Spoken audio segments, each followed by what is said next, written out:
Vamos a seguir con las comunicaciones de la mañana, dando paso a la intervención de Andrés Gutiérrez Usillos, una persona muy conocida entre todos los que nos dedicamos al mundo de los museos. Como sabéis, Andrés Gutiérrez es conservador de museos, es doctor en antropología y actualmente está trabajando en el Museo de América. Su intervención lleva por título ¿Cuánto vale? ¿Cuánto cuesta? La significancia en el patrimonio histórico-cultural. Cuando quieras, Andrés.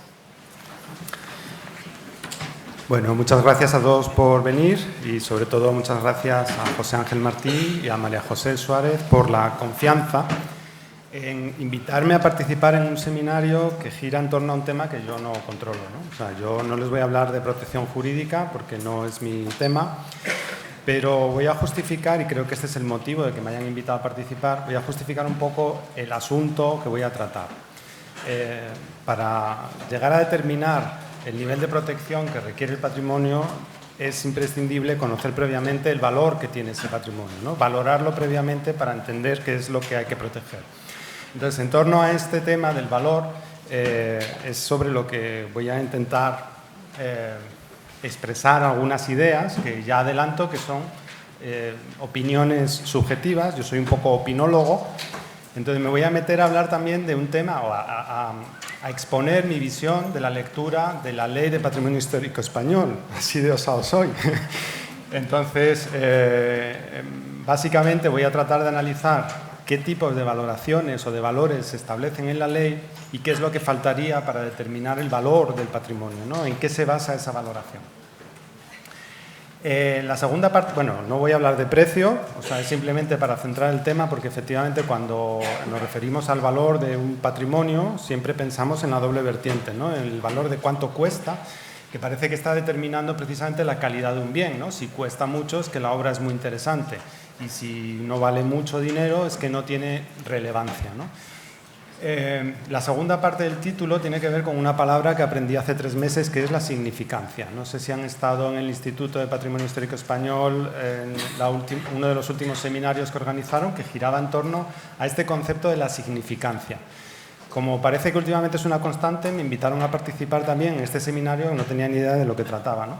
Pero me explicaron qué era la significancia. Yo creo que esto es lo que sí que es interesante que bueno, pues añadamos en nuestro vocabulario, porque es un término que puede sustituir perfectamente a la valoración, y ya nos olvidamos de esa vertiente de valoración económica para, bueno, pues para reconocer lo que es valor, aprecio, estima, significancia del patrimonio, ¿no?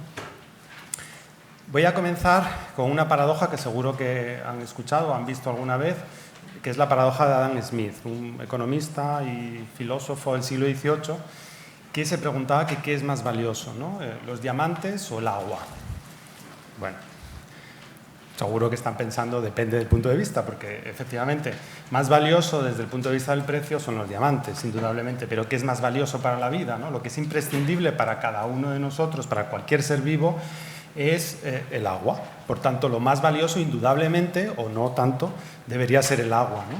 Que es lo que permite la supervivencia. Sin embargo, ¿por qué cuestan mucho más los diamantes que el agua? O sea, ¿por qué no apreciamos el valor que tiene realmente este elemento, ¿no? Que es imprescindible para la vida, insisto?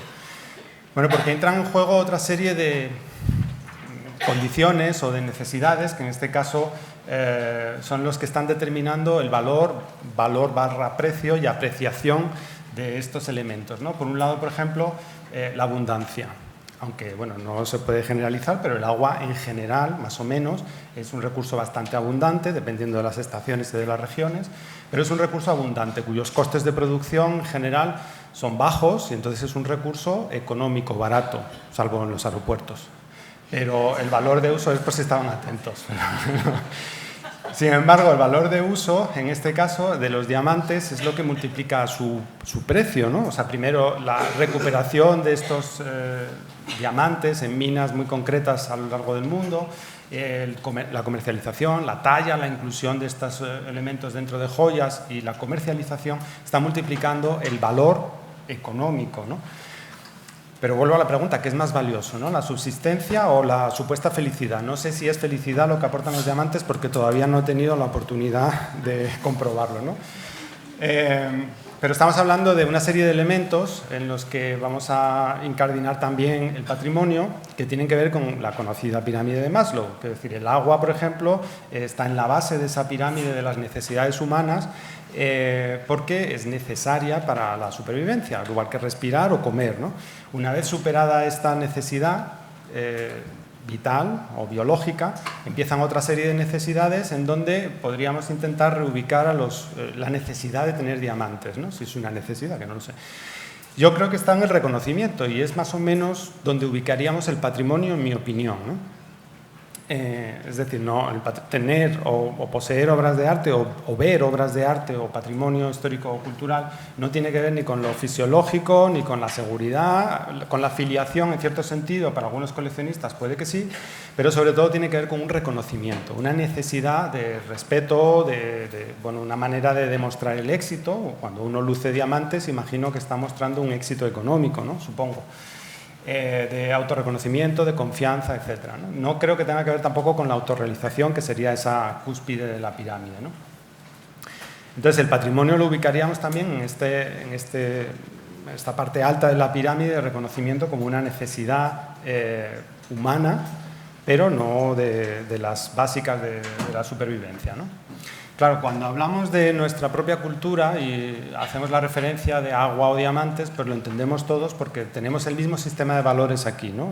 El problema es cuando desde los museos, porque la perspectiva de la que voy a hablar, si no lo he dicho, es desde mi trabajo, es decir, desde los museos estatales en concreto. El problema, insisto, es cuando tenemos que valorar objetos que pertenecen, o elementos o patrimonios que pertenecen a otras culturas, que tienen otros sistemas de valores completamente diferentes al nuestro, ¿no? Entonces, ¿cómo apreciar realmente el valor que tienen estos elementos si no tienen nada que ver con nosotros, ¿no? El caso que les traía un poquito, que seguro que conocen también, es el de este Spondylus. Esto es una concha que se cría en aguas cálidas, en el Pacífico, entre California y el sur del Ecuador, ¿no? Hasta el norte de Perú. Esto en los Andes, cuando llegan los españoles o los europeos en el siglo XVI, era uno de los elementos más apreciados, con un valor, con mayor valor, ¿no? Con mayor significancia dentro del mundo andino, por ejemplo, también en Mesoamérica, pero sobre todo en el mundo andino. Los europeos no supimos entender el valor que tenía este elemento, era una almeja con pinchos y ya está, ¿no?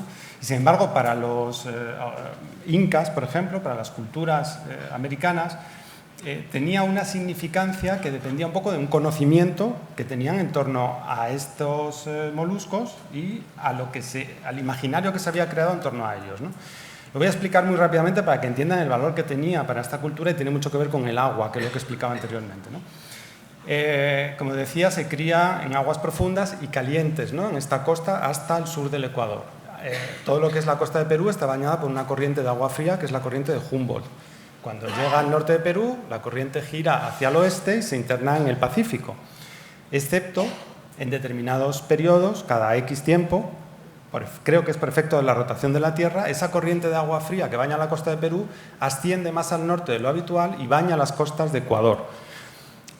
Como el agua fría es más densa que el agua caliente, pues empieza a enfriar el fondo marino, que es donde habitan estos animales, estos Spondylus, ¿no? Estas conchas. De manera que el Spondylus muere o intenta emigrar hacia la superficie, que es donde se mantiene el agua caliente. El caso es que los habitantes de la región, cuando ven que aparecen Spondylus muertos o hay una mayor abundancia de estos elementos, son capaces de predecir un fenómeno climático que no lo podían explicar de esta manera, pero que es la consecuencia inmediata del enfriamiento de los océanos, ¿no? Del Pacífico, que es el fenómeno del Niño. Es decir, las lluvias, muchas veces lluvias torrenciales y catastróficas, pero que están relacionadas con este molusco, ¿no? Claro, todo esto se va complejizando en una especie de una creación, pues, mítica. Esto se asocia al alimento de los dioses, tiene relación con las divinidades y, por supuesto, con las élites, ¿no? Se crea toda una red comercial, más o menos la ruta de la seda, pero la ruta del Spondylus en los Andes, ¿no? decir, con una significancia, con una valoración que nosotros no somos capaces de entender, ni lo eran los españoles en el siglo XVI, para los que pues esto eran conchas, ¿no?, de adorno y no tenía mayor relevancia, ¿no? Lo que se buscaba era nuestra referencia, nuestro valor, nuestro patrón oro, digamos.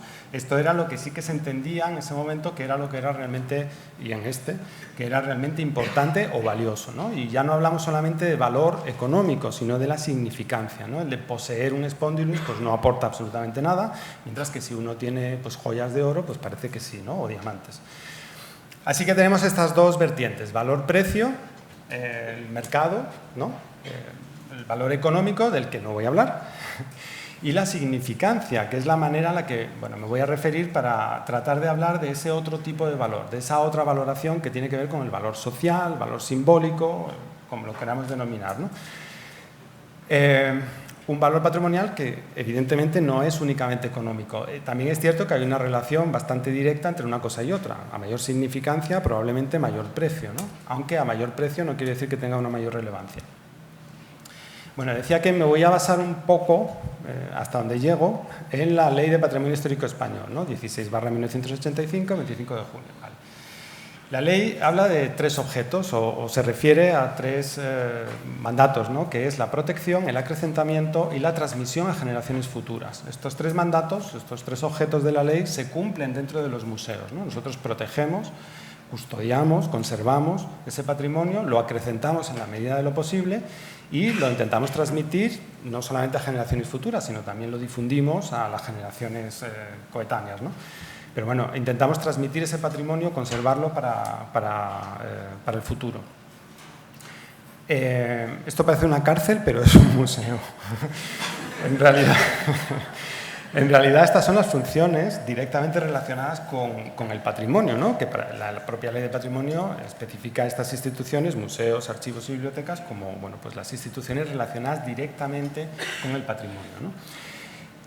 Voy a empezar entonces hablando de una de las maneras que tiene la Ley de Patrimonio de referirse a esta valoración o significancia, que es el aprecio, ¿no? Y en torno al aprecio, el aprecio sobre estos bienes que hemos estado viendo, los diamantes, el agua, etcétera, vamos a ver también cómo se va articulando un poco el sistema de valoración que establece, desde mi perspectiva, insisto, la ley, ¿no?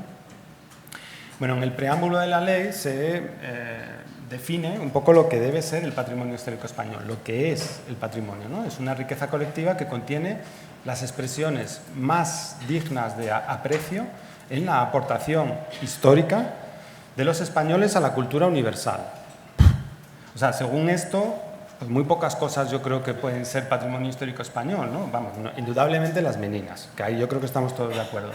Pero si yo pienso en una alpargata, no sé, valenciana, a lo mejor pues no es ni una de las expresiones más dignas de aprecio, ni es una aportación histórica, ni a lo mejor ha sido hecha por un español, ni pertenece a la cultura universal, o sí, bueno, no lo sé.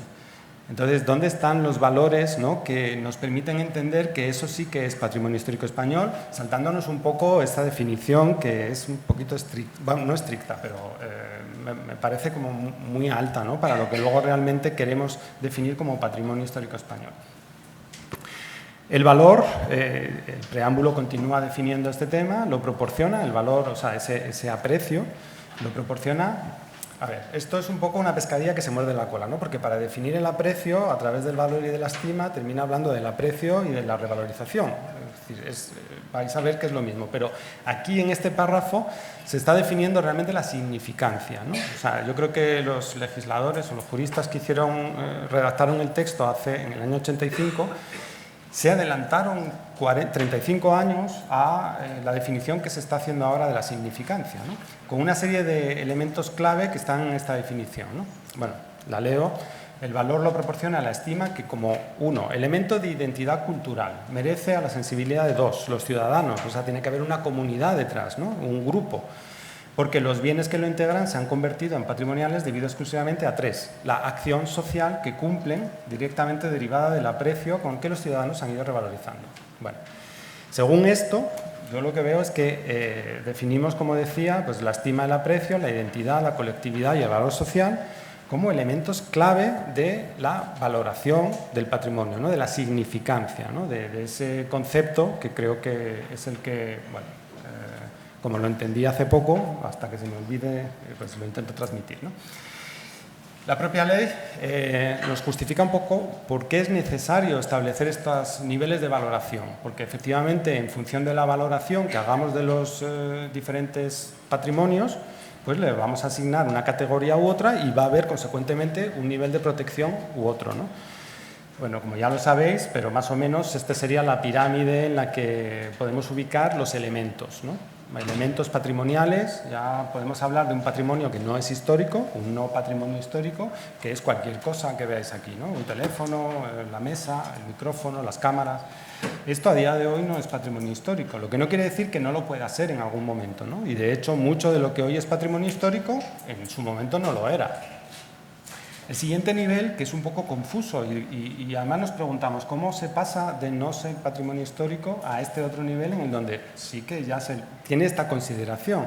Claro, no son las expresiones más dignas de aprecio de la aportación de los españoles a la cultura universal, probablemente, ¿no? En este nivel, pero no deja de ser patrimonio histórico español. Son estos bienes no registrados. Luego hay otro siguiente nivel, que serían los inventariados para los bienes muebles, y luego inmuebles en los de máxima categoría de protección, que son los bienes de interés cultural, ¿no? Así que sí que la ley establece que hay diferentes niveles de valoración, o de apreciación, o como se pueda denominar, ¿no? Porque a veces el vocabulario es un poco confuso. Yo les voy a poner un ejemplo que va a ser muy básico y que obviamente es a nivel teórico, porque no es una realidad. Bueno, la realidad es que forma parte del patrimonio histórico español, pero no por lo que voy a contar, ¿no? Imagínense, venimos todos abrigados porque además hoy ya, estamos ya entrando en el invierno y ha llovido, ¿no? Pues alguna de ustedes tiene un abrigo como este. En este caso, si no me equivoco, perdón, sí, de Philippe Benet del año 90-91. Bueno, es un abrigo que en su momento, pues a su madre o a quien sea, le costó un dinero y es de un diseñador conocido, ¿no? Esto a día de hoy no es patrimonio histórico español. Esto es un abrigo que usted se pone, ¿no? Pero usted toma una decisión. A partir de hoy, como ha visto que esto está fuera de moda, porque todas las demás llevan abrigos diferentes, decide no volver a ponérselo nunca más. Y en este momento, usted, individuo, toma una decisión. ¿Qué puede ser? ¿Lo tiro a la basura o lo guardo? Lo conserva, ¿no? Lo conserva porque usted le está aplicando a este objeto una serie de valores, los que sean. Un valor sentimental porque el abrigo lo compró su madre, o porque le gusta, o porque le costó muy caro, o por lo que sea, ¿no? Pero le está aplicando una serie de valores a este objeto, con lo cual lo está conservando, ¿no? En este primer nivel. Todavía no es patrimonio histórico español, ¿no? Pero imagínense, no Philippe Benet, pero otro diseñador español muy conocido, pues que fallezca, ¿no? Y que haya hecho este u otro diseño, y solamente hay 3, y se hace una exposición temporal, una exposición temporal sobre la moda, el diseño de este señor. Bueno, pues en ese momento empieza a revalorizarse aquellos elementos que fueron producidos por este artista, este diseñador, ¿no? Y a lo mejor ya empieza a tener la consideración de bien de patrimonio histórico, pero no registrado, porque nadie sabe ni que lo tiene. Está en el armario de su casa, pero bueno, hay otro parecido que se ha expuesto en una exposición temporal. Siguiente nivel sería el inventariado, ¿no? O sea, de este otro nivel pasaría a un reconocimiento mayor. Vamos a suponer que se lo piden en préstamo para una exposición temporal y bueno, se decide pues, que es una obra relevante y que sí que, como solamente hay 2 abrigos que quedan de este diseñador, pues la obra se inventaría, ¿no? Y finalmente se convierte en un BIC porque lo dona al Museo del Traje, por ejemplo, ¿no? De hecho, hay un atajo, que es el que se ha hecho. Philippe Benet ha donado un abrigo que no era patrimonio histórico español al Museo del Traje, lo ha convertido en un bien de interés cultural, ¿no? O sea, ese proceso, que sería un proceso teórico, que es el que estoy intentando contar, pues no tiene por qué ser siempre así. De hecho, en este caso, directamente ha pasado del no patrimonio, o de no patrimonial, a la máxima categoría de protección, porque forma parte de las colecciones de uno de los museos estatales, del Museo del Traje, ¿no? Ahora, se estarán preguntando, ¿pero quién decide cómo pasa de una categoría a otra, ¿no? Y sobre todo, ¿quién decide qué es lo que tiene la mayor relevancia, la singularidad que hay que otorgarle a los bienes de interés cultural, ¿no? Bueno, la ley también dice quién debe hacer el informe favorable. Perdón. Lo va leyendo mientras.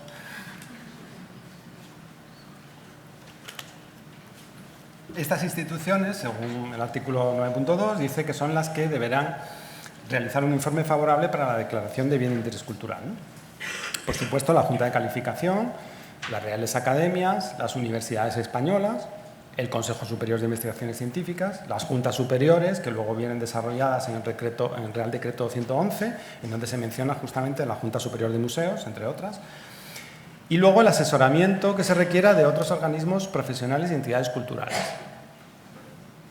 Entiendo que aquí es donde están los museos, que justamente son los que están custodiando el patrimonio, donde se conservan todos los bienes de interés cultural, porque al formar parte de la colección son bienes de interés cultural, y que tendrían ese conocimiento, ¿no? No están específicamente mencionados en la ley, pero se entiende que forman parte de la Junta Superior de Museos o que estarían representados a través de técnicos en la Junta de Calificación, ¿no?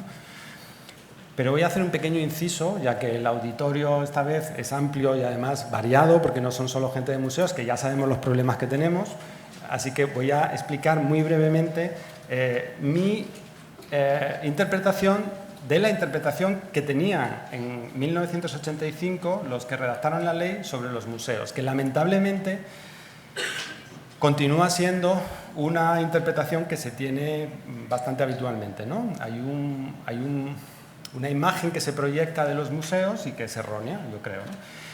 Según la ley, pues los museos son receptores, por ejemplo, de material arqueológico. O sea, no tienen un papel activo aquí en la recuperación del patrimonio arqueológico, no, pues, receptores, ¿no? Somos unas cajitas bonitas en donde metemos materiales más o menos bonitos, y las cajitas también son interesantes porque se convierten en bienes de interés cultural. Los museos tienen una función que la ley define de una manera, luego lo veremos en la definición, que tiene un papel activo, pero en el desarrollo vemos que realmente el papel activo de los museos en la protección, acrecentamiento o transmisión a generaciones futuras es nulo, porque no se entiende cuál es el papel de los museos. Luego sí, se regula todo el movimiento, entrada o salida de bienes, eso también viene regulado en la ley, ¿no? Pero ¿con qué objetivos, no? ¿Para qué? ¿O por qué? ¿O qué es lo que se hace en un museo? Bueno, era un pequeño inciso.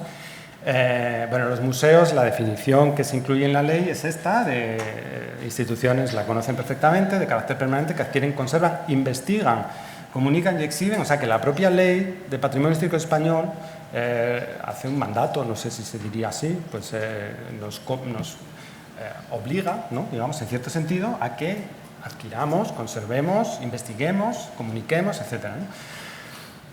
Aquellos bienes que tengan un valor, y ya empezamos a hablar de valores, histórico, artístico, científico y técnico, o de cualquier otra naturaleza, ¿vale? Sin embargo, aquí hay una contradicción, porque los valores que se supone que tienen los museos y lo que deben hacer los museos se contradice, por ejemplo, con la Ley de la Ciencia. En la Ley de la Ciencia, 14/2011, pues los museos no forman parte del tejido de investigación en España, porque no se consideran que tengan ni capacidad investigadora ni nada por el estilo.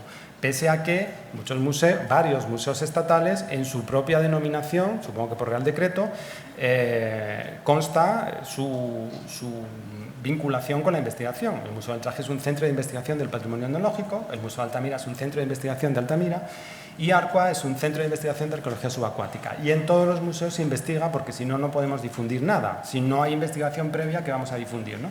Sin embargo, la Ley de la Ciencia no reconoce esta capacidad investigadora. En la disposición adicional 14ª se menciona que los museos somos agentes de investigación en el apoyo de la difusión de la investigación que hacen los organismos como el CSIC o las universidades. Bueno, después de este pequeño desahogo, gracias por escucharme, continúo hablando del mérito, del valor, ¿vale?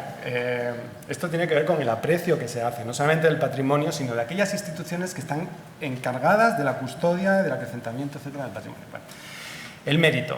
¿Cómo podemos medir este mérito, no? A Dios gracias, como no tenemos la responsabilidad de tener que decidir qué es BIC o qué no, pues yo les voy a dar mi opinión, pero esto no va a misa, ¿eh? ¿Cómo podemos medir ese valor, esa significancia, ¿no? Para poder aplicar esos diferentes niveles de protección que la ley sí que define claramente cuáles son, ¿no?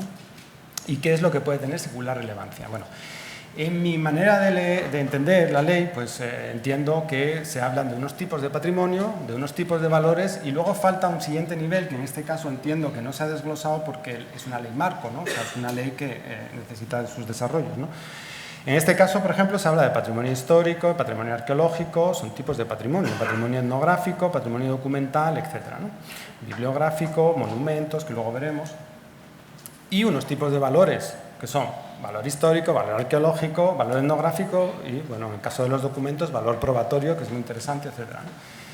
Pero ¿en qué se basa ese valor histórico? No sé, ¿alguien me puede decir exactamente qué es tener valor histórico, ¿no? Y dónde empieza y dónde termina? ¿O qué es bueno, el valor arqueológico parece más fácil, pero no todo tiene valor arqueológico, todo lo que está en el subsuelo, me refiero, ¿no? También hay arqueología industrial y hay, bueno, en fin. Entiendo que faltaría un siguiente nivel en donde se explicaran los valores que están definiendo los valores, o sea, los subvalores que están definiendo los valores históricos o los valores arqueológicos, ¿no? Que son los que nos permitirían a los técnicos un poco tratar de encasillar estas obras, ¿no? En determinados niveles de valoración. Este es el que yo quiero comentar, si no me he entretenido demasiado, sí. Estos valores, ¿no? Estos últimos subvalores, que voy a llamar valores también, ¿no? Y nos vamos a basar en la propia ley de patrimonio, viendo un poco cómo la ley va definiendo o soltando determinados tipos de valores en función de determinados tipos de monumentos, pero que son aplicables, esos valores que se definen en la ley para determinados tipos de monumentos, por ejemplo, son aplicables a otros tipos de patrimonios, ¿no? Bueno, integran el patrimonio histórico español, inmuebles, bueno, el patrimonio inmaterial también, de interés artístico, histórico, otra vez, paleontológico, arqueológico, etnográfico, científico o técnico, ¿no? En realidad, ¿esto qué son? Estos son áreas de conocimiento, ¿no? O sea, son valores, efectivamente, es un valor histórico y viene definido por un área de conocimiento que es la historia. Un valor arqueológico, pues el que diga la arqueología, ¿no? El artístico, pues la historia del arte, etcétera, etcétera, ¿no? Pero yo creo que se necesita profundizar un poquito más porque, por ejemplo, y este es el eje central de la charla, ¿no? Si expoliación, según la definición de la propia ley, es toda acción u omisión que ponga en peligro la pérdida o destrucción de todos o alguno de los valores de los bienes que integran el patrimonio histórico español o perturbe el cumplimiento de su función social, en realidad lo que estamos protegiendo no es al bien en sí, por supuesto que sí, ¿no? Sino a los valores que representa ese bien. Si no sabemos cuáles son esos valores o no somos capaces de definirlos, entonces, ¿cómo vamos a ser capaces de protegerlos, no? No sé, es delicado. Entonces, vamos a empezar. Bienes muebles, por ejemplo, ¿no? Monumentos, jardín histórico, conjunto histórico, sitio histórico y zona arqueológica, ¿no? Por ejemplo, el sitio histórico, de la Tebaida Berciana, en León, ¿no? Sitios históricos son aquellos que tienen, bueno, vinculados a acontecimientos del pasado, recuerdos, tradiciones y que tengan, otra vez, valor histórico, etnológico, paleontológico o antropológico. Sí, lo entiendo, ¿no? Pero ¿cómo lo puedo definir? El valor histórico, etnológico, paleontológico, antropológico en concreto, ¿no? ¿En qué se basa? Vamos a ver, por ejemplo, el caso de la cueva de Altamira. O sea, es monumento y también hay una zona arqueológica, es monumento y zona arqueológica, ¿no?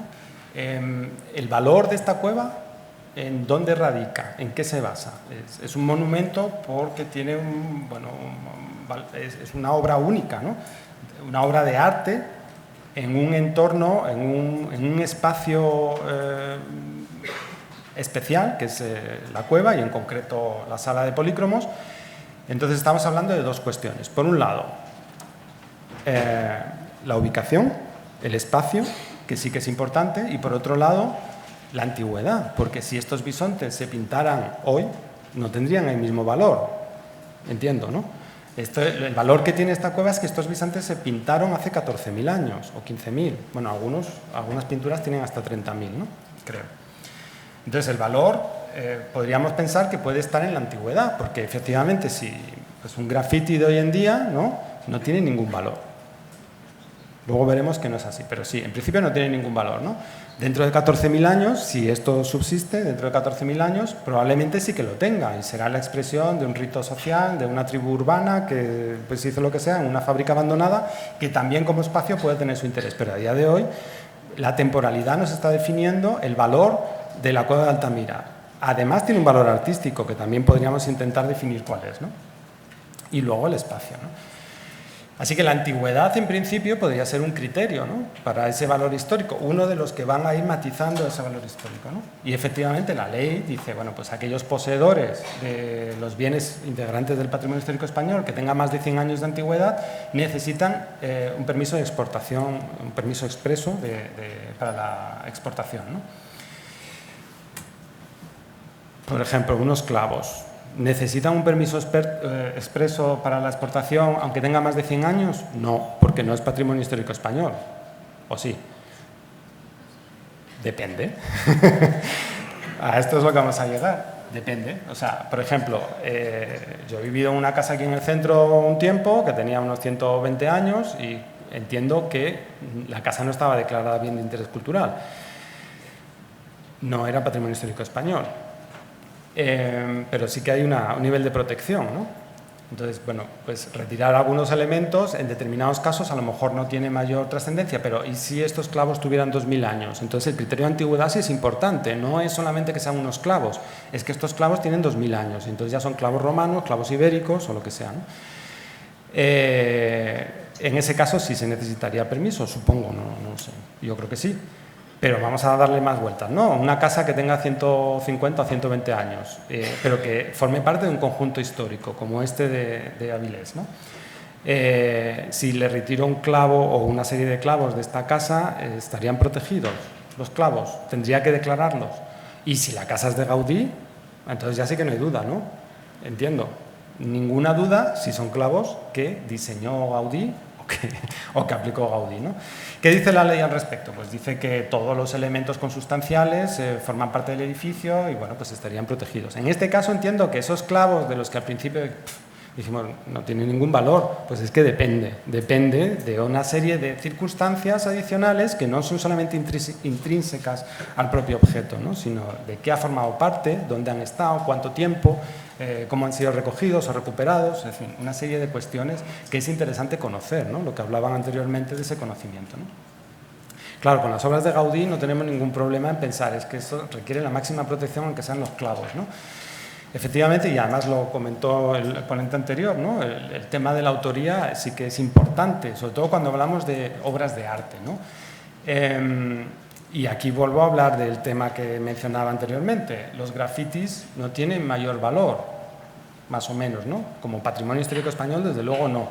Pero claro, Banksy es un grafitero, pero que tiene una fama internacional y además sus obras sí que en ocasiones se retiran de las paredes y se subastan a unos precios desorbitados, ¿no? Entonces, aquí juntamos valor, porque tiene un valor. Bueno, no lo he dicho, pero a la derecha van a ir apareciendo criterios de los que se me van ocurriendo y los que estoy comentando, ¿no? La antigüedad, la localización, el autor, la cultura y en este caso la crítica, la provocación de la obra de Banksy, ¿no?, que es uno de los elementos clave, entiendo, de su obra, ¿no?, y por lo que está siendo revalorizado y ha entrado a formar parte de ese mercado del arte, ¿no?, a pesar de que sea grafitis en las paredes, ¿no?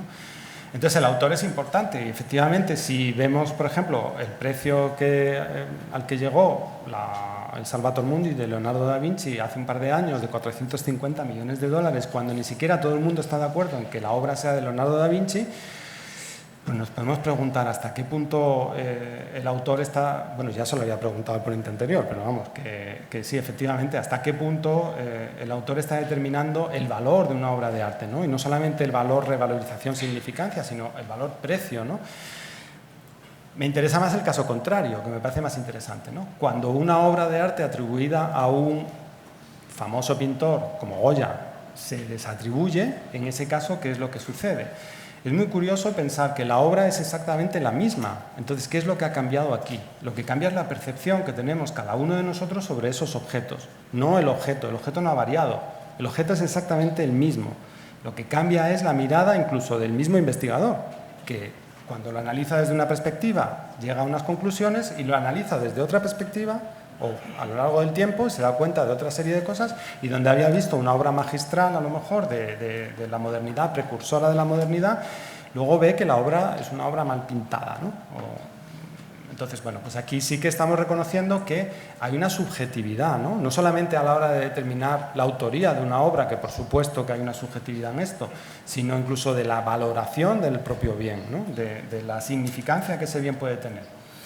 Este tema de los jardines, que también lo comentó el primer ponente, me parece súper interesante y muy complejo, ¿eh? O sea, hay un valor en concreto, una serie de valores, mejor dicho, que se le atribuyen a los jardines históricos, ¿no? Y que entiendo que es lo que hay que proteger, ¿no? O sea, el jardín histórico como espacio delimitado, de ordenación, etcétera, etcétera, bueno, pues tiene unos valores estéticos, sensoriales o botánicos. El valor botánico, así por simplificar, creo que es el más sencillo de determinar, porque para tener valor botánico primero hay que ser una planta, creo, y ser un poquito exótico o antiguo, ¿no? Y ya algo más habrá que añadir. Pero ¿cuál es el valor estético? Eso sí que es subjetivo, ¿no? O sea, el valor estético de un jardín, si a uno le gustan más los jardines tipo inglés o de tipo parque, o a otro le gustan con parterres y flores más tipo francés, o no sé, depende otra vez de quién determina qué es lo que tiene un valor estético o artístico, ¿no? Y el valor sensorial, lo mismo, ¿no? Si denomino jardín histórico, nombro o clasifico como jardín histórico este jardín porque tiene unos valores estéticos y sensoriales concretos, es decir, cuando paseo por los jardines huelen las rosas a rosas, no puedo cambiar la rosa por geranios, ¿no? Estoy protegiendo, ¿pero qué estoy protegiendo? ¿Las rosas? Las rosas en sí no las protejo, pero a lo mejor los árboles que hay alrededor sí que están protegidos, ¿no? ¿Y qué protegemos? ¿El árbol o el bosque? ¿O el jardín entero? ¿No? O sea, ¿puedo talar los árboles, como comentaba el primer ponente? En fin, aquí hablamos también de la singularidad y del conjunto, ¿no? La singularidad son aquellos bienes que son únicos, ¿no? Por ejemplo, tenemos estos dos casos de dos piezas que son muy parecidas y que son únicas. No hay más en todo el mundo. No las conocemos, al menos, ¿no? Si hay alguna otra. Pero no sabemos qué son. Unos dicen que son silbatos, otros que son mangos de lanzadardos. Yo creo que son una especie de frascos o botellitas, pero bueno, no sabemos qué son. Hay una en el British Museum y otro en el Museo de América, en donde reconocemos una serie de cualidades o valores. El valor material, están hechos de oro. Ahí sí, ¿no? Valor estético, porque sí, el valor técnico, están hechos a la cera perdida. O sea, el trabajo el hacer estos elementos tiene una complejidad técnica que reconocemos también, ¿no? Hay una serie de elementos y de valores que no solamente es el valor artístico, ¿no? Que vamos asignando a estas obras, pero además que son obras singulares, no hay más en todo el mundo. O sea, si aseguráramos estas obras y se perdieran, no habría posibilidad de conseguir una obra similar, porque no existen, no hay, ¿no? Pero es que además viene reforzada esta singularidad porque forma parte de un conjunto, lo que parece una contradicción, pero no lo es, ¿no? O sea, tienen valor por sí mismos, pero se refuerza además ese valor porque forma parte de un conjunto, que es un ajuar funerario encontrado, en el caso del British Museum, lo que se llama el Tesoro de Calarca, en unas tumbas en Colombia, pues, más o menos siglo V, VI después de Cristo, ¿no? Y las del Museo de América, por si no han ido, que vayan a verlo porque es un conjunto absolutamente excepcional, en este caso de dos tumbas, ¿no? Que está reforzando el valor de cada uno de los elementos que por sí mismos tienen un valor individual, ¿no? Pero el valor de conjunto multiplica ese valor, ¿no? Y ahora otra pregunta. Decíamos que la localización del objeto es importante, pero es que incluso para determinar el valor que ese objeto tiene va a depender de dónde esté. Esto sí que es curioso, ¿no? O sea, por ejemplo, el mismo objeto, esto es una escupidera que está en el Museo de Cerámica, el Museo de Artes y Costumbres Populares de Sevilla, ¿no? Y forma parte de sus colecciones. Una escupidera es un objeto fabricado ex profeso para recoger los esputos, los escupitajos en una época en la que esto era una costumbre en España. O sea, que estamos documentando, valorando, tiene un valor etnográfico porque recoge una serie de costumbres, etcétera, y tiene un valor artístico porque ha sido producido en una de las fábricas de Talavera, ¿no? No hay ninguna duda y además es un BIC porque forma parte de los bienes de este museo. Pero ¿qué pasa con esta otra, que es muy parecida, ¿no? Esta es del Museo Nacional del Prado. No entra en las colecciones del Prado, no se adquiere como obra, como bien, como obra artística, sino que forma parte del mobiliario en un momento dado, ¿no? Si vemos las fotografías, bueno, esta fotografía de los años 30, vemos en la rotonda del Museo del Prado como hay dispuesta ahí una escupidera, una de las que se han conservado. ¿Qué es lo que pasó aquí? Al igual que estos elementos y todo lo que hay aquí, se adquiere como mobiliario. En un momento determinado deja de tener un uso, como el abrigo que decíamos, ¿no? En el momento que deja de tener uso, ese bien, ¿no? Pueden pasar dos cosas. O se desafecta o se da de baja, ¿no? O se conserva. aunque se le dé de baja incluso, ¿no? Se conserva, ¿no? Alguien decide en un momento dado que estas escupideras, que probablemente después de la Guerra Civil o en los años 60, que es cuando entiendo que la costumbre va desapareciendo, pues ya no tienen esa funcionalidad. Y en lugar de deshacerse de ellas, pues lo que hacen es guardarlas, las conservan. No sé si sería el director en su momento, yo creo que no. Y lo mismo ha pasado con otros objetos del Museo del Prado, ¿no? O sea, por ejemplo, se conservan sombreros del uniforme de los vigilantes del siglo XIX, que son unos bicornios con escarapela, ¿no? Se conservan torniquetes de los años 50 por donde entraba el público, se conservan los relojes de fichar del vigilante de los años 60 o 70, ¿no? A lo largo de todos esos años, dentro del Museo del Prado, alguien fue decidiendo que había cosas que tenían cierto valor, que no era valor artístico, ni valor histórico, ni eran patrimonio histórico, ni eran BICs, pero que tenían un valor, ¿no?, para la institución, ¿no? Y por eso no los tiró, o no se dieron de baja, ¿no? Y se fueron conservando, ¿no? Hasta que, bueno, pues cuando me tocó estar allí y tomamos la decisión de que qué hacíamos con esto, porque no estaba inventariado, ni catalogado, ni formaba parte de los BICs, ni de las colecciones del Prado, ¿no? Así que creamos una categoría, no sé si esto será muy así, pero bueno, una categoría que se llama Fondo Histórico, en donde sí que dimos de alta para recoger, para tener catalogados y documentados estos objetos, que son fondos que tienen que ver con la historia de la institución. Obviamente estas escupideras, que son de principios del siglo XX, a lo mejor al mismo nivel que las meninas, pues queda un poquito así, pero como fondo histórico todos estos objetos tenían ya un contexto, ¿no? Y nos pareció interesante recogerlos de esta manera.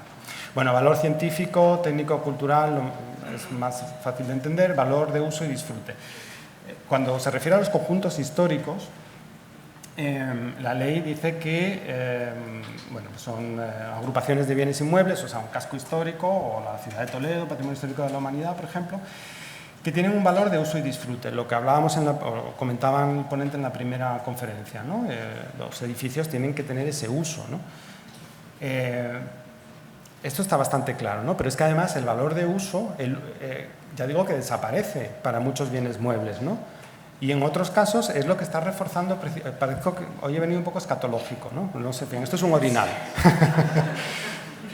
Y también es del Museo del Prado, pero para que vean un poco la contradicción, ¿no? En este caso el uso se ha perdido, pero fue su uso histórico el que probablemente determinó que formara parte de las colecciones, no de esos bienes históricos, sino que en este caso sí que está inventariado como parte de las colecciones del Prado, ¿no?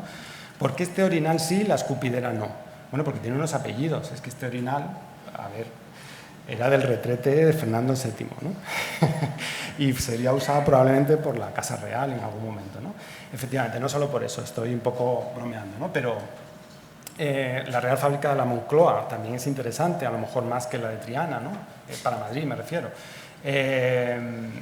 Bueno, el propio material tiene ese filo de oro. Bueno, hay una serie de... Y luego la antigüedad.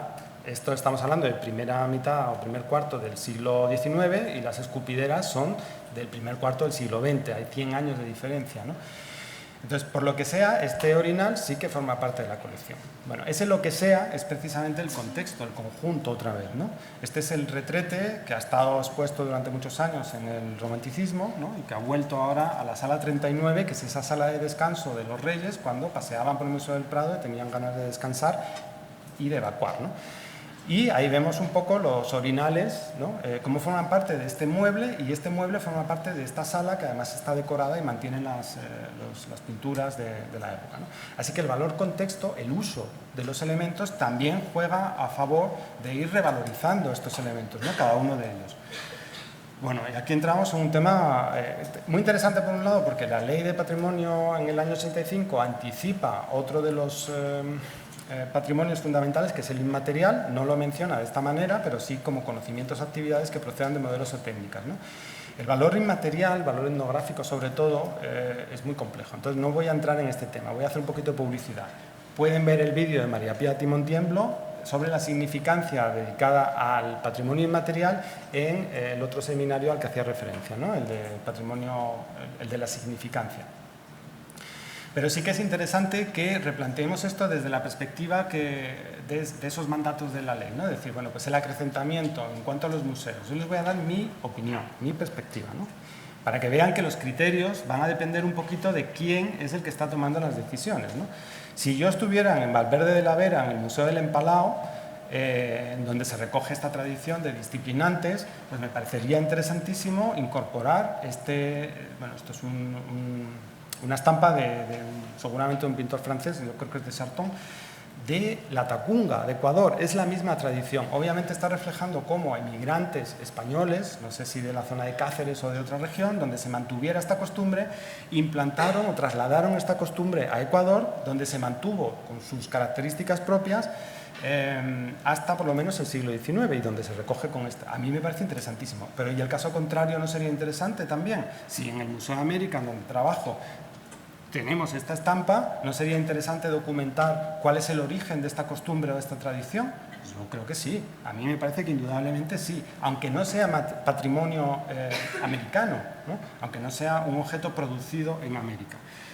Los ejemplos se multiplican, imagínense, y esto es un caso real, ¿no? Una oferta de donación al Museo de América de un traje de nazareno de los años 30 del siglo XX, ya casi tiene 100 años de antigüedad, ya se podría considerar casi patrimonio histórico, pero además de uno de los que portan el estandarte, ¿no? Sin embargo, bueno, los técnicos del museo consideraron que era interesante, aunque no fuera parte de la tradición americana, porque vemos que es la misma. Esto, porque se lo digo, que si no saben dónde, bueno, a lo mejor sí porque reconocen algún edificio, pero esto es Bilbao, esto es Valladolid, lo de abajo es Málaga, pero lo otro es Quito, y el señor del centro, o señora, no sé, es de Guatemala.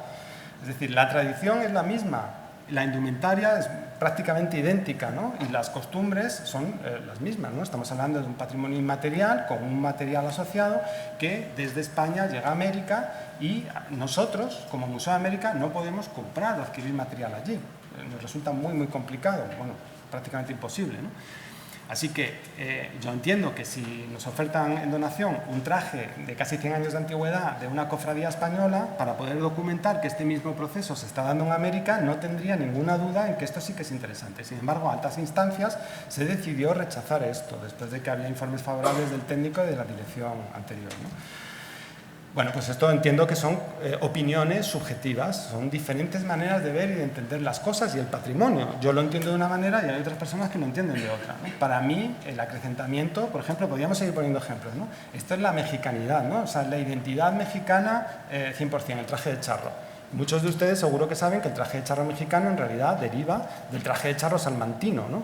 Si ofertaran en donación el traje de charro salmantino al Museo de América, ¿no sería interesante tener esta referencia de dónde surge precisamente el traje de identidad mexicano contemporáneo? Pues yo creo que sí. Probablemente otras personas piensen que no. Así que esto es un poquito subjetivo, no solamente en cuanto a la valoración, sino también sobre el acrecentamiento, ¿no? Valor probatorio. En cuanto a los documentos, se menciona que no se pueden destruir, obviamente, supongo que ninguno que sea patrimonio documental, pero en concreto aquellos en los que subsista valor probatorio, ¿no? Aquí me parecía interesante hablar otra vez también de un tema que salió a colación anteriormente, el objeto falso, ¿no? Si el valor probatorio es falso, ¿tiene interés? Pues sí, indudablemente. Estos códices que no están en el Museo de América son falsificaciones que se hacen en el siglo XVIII, finales del XVII, principios del XVIII, para demostrar los límites territoriales, las prebendas que tenían determinadas comunidades indígenas cuando la administración virreinal les exige pruebas documentales, ¿no? Y no las tenían, porque se basaban en tradición oral. ¿Qué es lo que hacen? Inventárselas.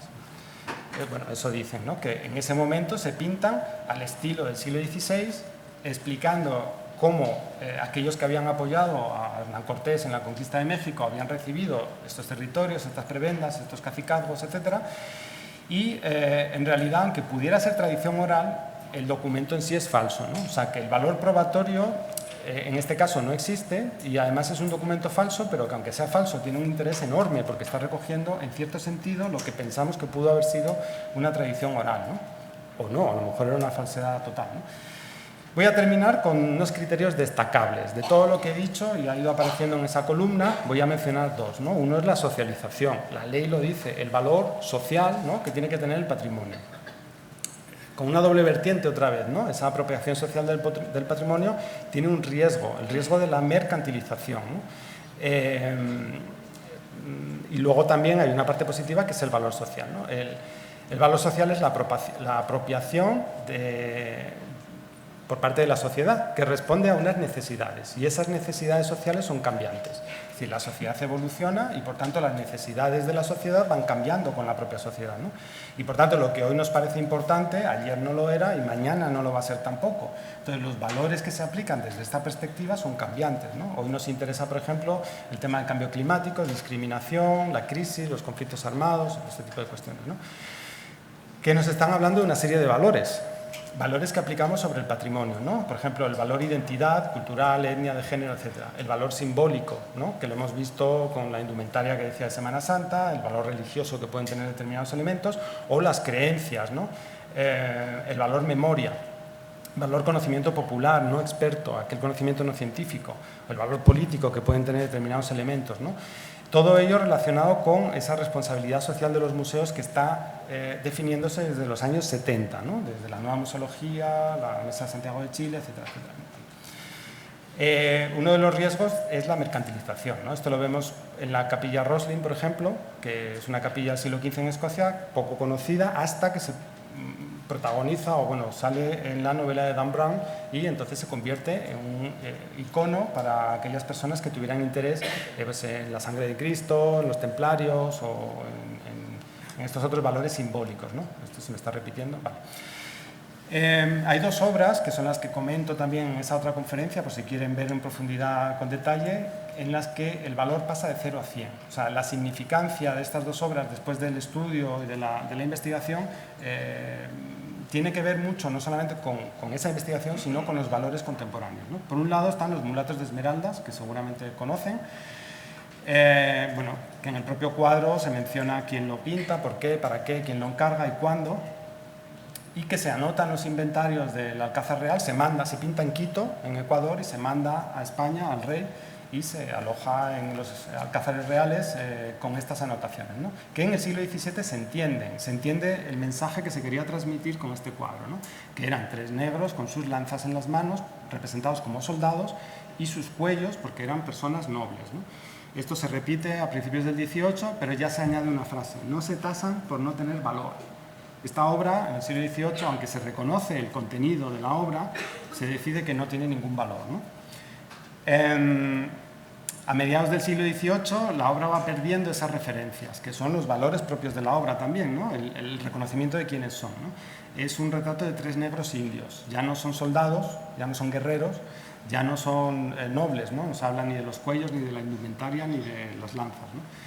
Y es que a mediados o a finales del XVIII ni siquiera son negros, ya son indios bozales, ¿no? O sea, se va perdiendo un poco, se va desdibujando la imagen que se tiene, el conocimiento que se tiene de esta obra, hasta que ingresa en el Museo del Prado como retrato de 3 indios, ¿no? De 3 negros con sus lanzas como guerreros y como nobles, se pasa al retrato de 3 indios, como si no tuvieran nada que ver. En realidad va perdiendo esa significancia, del Prado nunca se expone, pasa al arqueológico, y del arqueológico al Museo de América.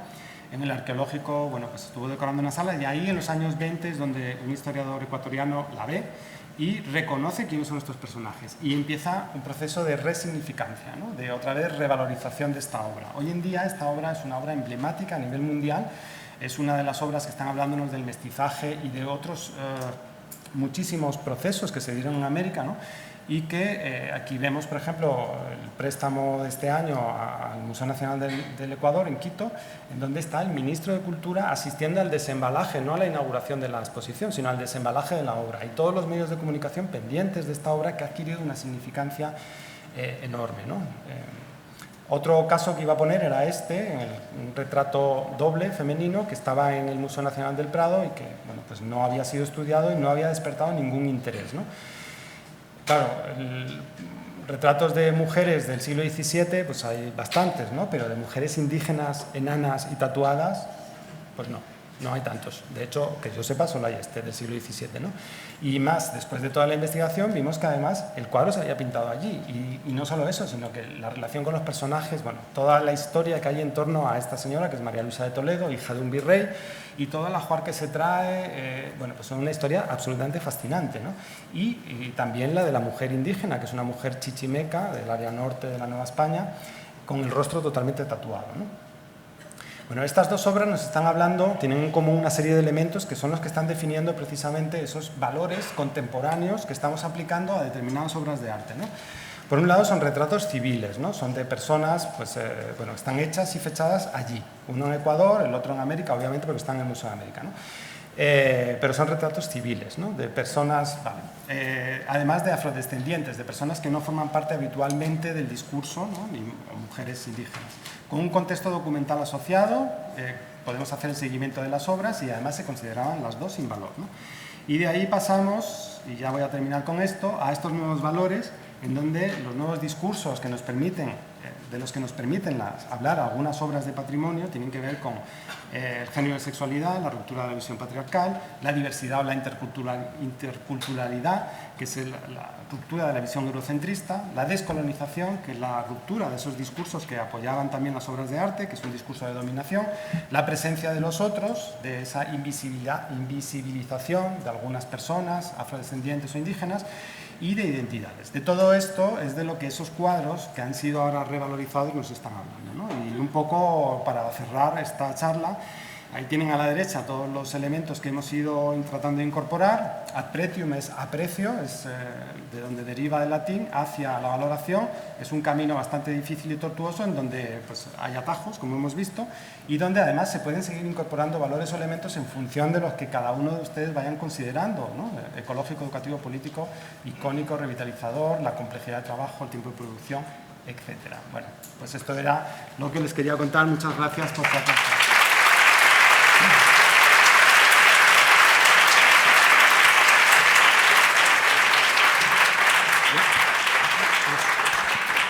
Muchísimas gracias, Andrés, sobre todo por el gran trasfondo reflexivo que has planteado en tu charla y sobre todo porque pone en evidencia la necesidad de replantearse muchas de las cuestiones que llevamos trabajando en los museos y todos los que trabajamos con patrimonio. Y también felicitarte por una reivindicación que creo que todos los que trabajamos en patrimonio, trabajamos en museos, y es la capacidad investigadora. Creo que ha quedado demostrado más que de sobra con tu intervención que la investigación está muy presente y la reflexión también.